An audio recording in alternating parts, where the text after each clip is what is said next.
So here's where the actual Geiger Muller tube is. I enclosed it in this, had it on a wire because in my head I was thinking how funny it would be to just be like, throw this at a coyote from like Chernobyl or something like that to test if it's radioactive so you don't have to get anywhere near it.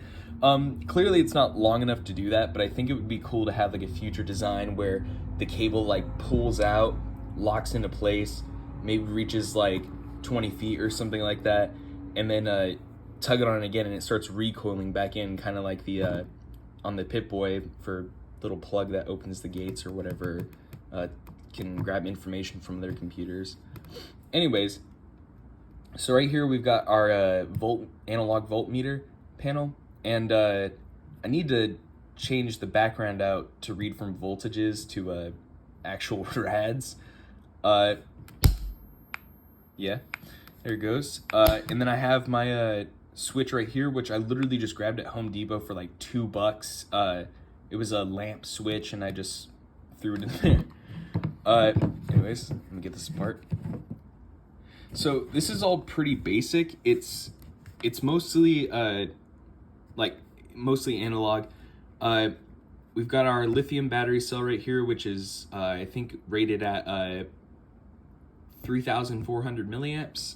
Piezo speaker, an actual charge module. Which these things are great. They're super cheap in bulk, and you can use them for like so many different projects. I use them for almost anything that's going to be rechargeable. And then I've got our buck boost converter right here, which is taking the 5-volt output from here, bringing in the input, converting it to 400 to 420 volts, and then outputting it here, which then goes to my little board that I made that's PCB, has a few diodes, a resistor, transistor. I think it's a 2N2222 transistor. And then got our meter right here. Gotta get rid of that. Oh my god. Sorry, I used a lot of hot glue. I didn't really create a mounting system for this because I wasn't sure exactly how I wanted to put everything in there. So everything is kind of hot glued in there.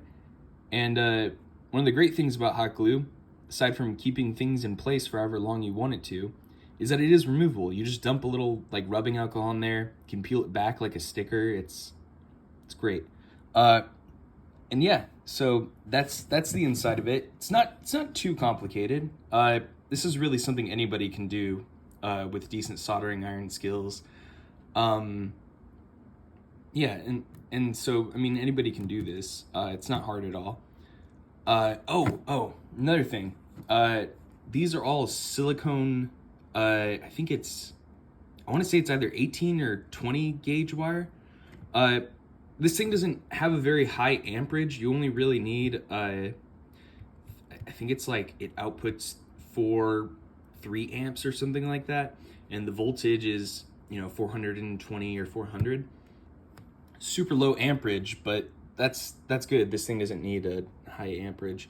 But yeah, so this is the project. It's very basic. Literally anybody could do this. There's like schematics online to follow and everything. And there's a bunch of tutorials you can look up. Pretty much anybody can do this. And yeah, that's about it. That's the Fallout themed Geiger counter.